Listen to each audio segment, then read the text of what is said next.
Good morning, sir. Good morning. I'm Fitzroy, and you are? My name is Michael Lawrence. Where are you originally from, sir? So I was born in the UK. My father was from Barbados and my mother English. What was it like for you growing up within your community from a financial perspective? So we come from humble beginnings in London. I was born in 1962, and the time then, of course, was very different to now. My father came across from Barbados as part of the Windrush community in the 1950s. He worked on the London Underground, and specifically people were invited across from the Caribbean to do so to help rebuild London and the UK. And he was very proud to do that as well, and clearly met my mother, and there was myself and 3 other siblings. As I said, we weren't particularly well off, and we scraped through a living as best we could. Mum had to work as well to make ends meet, but in general we had pretty much everything that we needed to have, understanding that at that time if you had stuff, you were very grateful for it.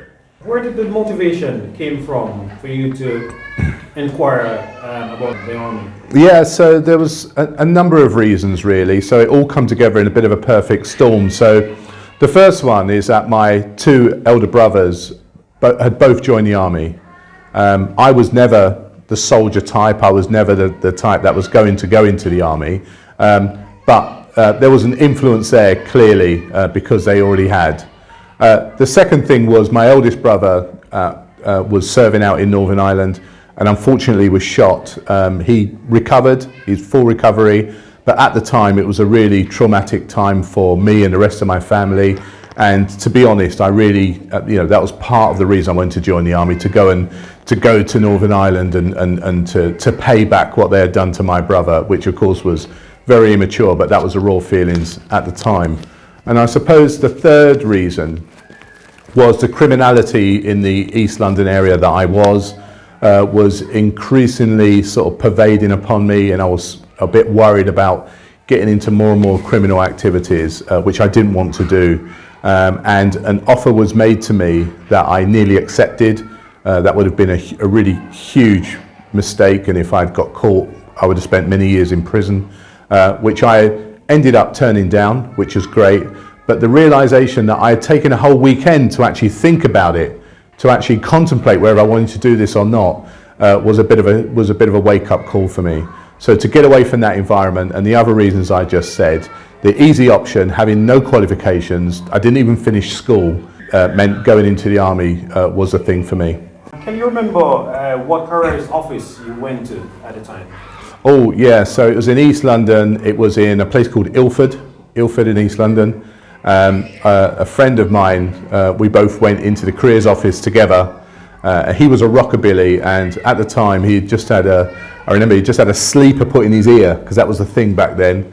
I had a sleeper put in my ear as well, but when I got home, my mum made me take it out straight away. That was the end of that. But by the time we went to the careers office, he still had his in. And I remember the sergeant behind the desk immediately saying, you with the earring, get out. And that's it. He walked out the careers office. I stayed there. I ended up joining the army, and obviously he didn't. When you went to the careers office, did you understand the army, the core, the structure? Only in so much as obviously having 2 brothers in the army was, gave me, I suppose, greater insight than most other people at that age. But still quite a rudimentary understanding, let's say.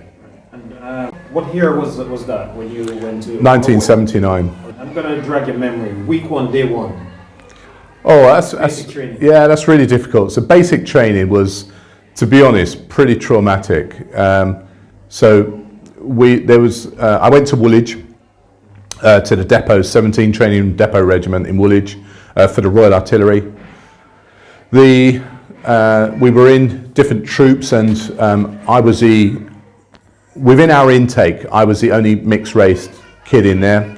There was another guy called Dennis who was from Jamaica, and Dennis, who remains a friend of mine still to this very day, was a very athletic, very charismatic, guy that everyone just loved, to be honest. Everyone just really sort of, even back in those times, you know, I suppose people respected the fact that, you know, people were strong and fit, and like I say, he was good looking. He had everything going for him. Unfortunately, I had absolutely nothing going for me.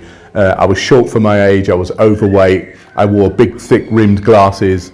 I had absolutely nothing going for me. And we were in different troops. We didn't know each other, you know, we only knew each other from being there. We didn't know each other prior to that. So he'd done his thing for basic training and I did mine. Although we knew of each other, we weren't mates, we didn't socialise or anything. But that's the way it was. So unfortunately, you know, I came in for a lot of racial abuse, a lot of beatings at that time. And it was normally down to ignorance, if we're honest, because one of the things that amazed me was, you know, having come from London, is that a lot of the people I met whilst I was in basic training were people from normally sort of up north, Scotland way, or across in Northern Ireland, that maybe I was the first person of colour they'd ever met in their life. Of course they was aware, they'd seen them on TV, at the pictures, etc., etc. But I was actually the first person of colour that they had ever met. And it was great because I could see their attitudes change in terms of when they first met me and how hostile they were, how wary they were. And over time, once people got to know me, then they would be far more accepting of me and realise, you know what, I'm just a regular guy. Prior to you joining, did you actually knew what you were getting yourself into? Well, it was a bit of out of the frying pan into the fire. So all I knew is where I was at that time. I really didn't want to be. I was really worried about my future. I didn't see any prospects in terms of, you know, working decent jobs or whatever. And I thought I would end up descending into a life of crime. So really it was just, I just needed to get away from there. So I signed up initially just for 3 years, which was a minimum period of time you could sign up for at that stage. And I thought that would do just to get me away. And then at the end of the 3 years, I'd then, you know, obviously come out the army and I'd have another plan. You know, little did I know that I'd end up serving over 37 years. I must commend you though, sir. That is almost 4 decades of your life you have committed to Queen and country. So basic training was a kind of shock for you, so to speak. Yeah, very much so. Yeah, it was. Some of it was a continuation from school. There was a lot of racism and problems in school.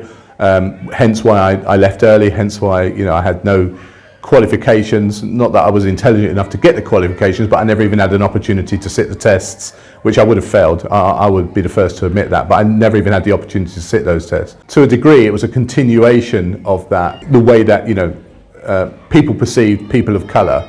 You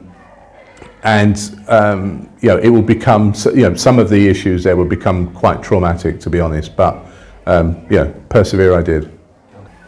How did you felt on your passing out parade? So passing out parade for me was just the end of a long slog. It was getting to the end of the line. There was a feeling as I went through basic training that I wouldn't make it. People didn't want me to make it. So for me, it was a personal achievement, but no more than that really. It was the fact that I'd got there despite what other people wanted or didn't want, and so it was a small victory for me. What's your early years experience in the army like? Yeah, so those years were very mixed. They were very shaping for me as an individual. The first thing I would say is that the army overall and generally has been absolutely fantastic. I wouldn't change it.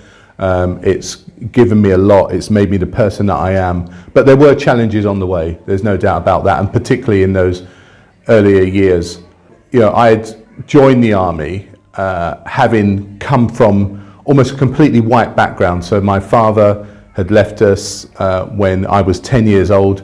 So I'd been brought up in a white environment with a white mother, with white people around me, no real interaction with black people.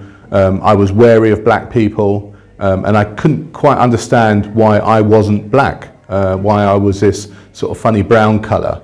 And I couldn't understand certainly why I wasn't white, because of course everyone around me was, and I felt that that's what I needed to be.